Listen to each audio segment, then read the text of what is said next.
Media sosial diramaikan dengan rekaman momen pasukan Rusia menembaki bangunan-bangunan yang dihuni tentara Ukraina.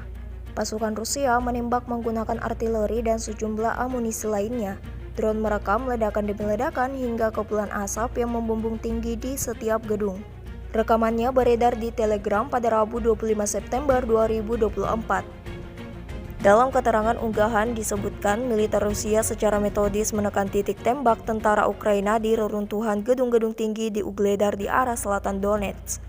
Belum diketahui total korban jiwa dalam serangan ini termasuk kerugian yang diderita militer Ukraina.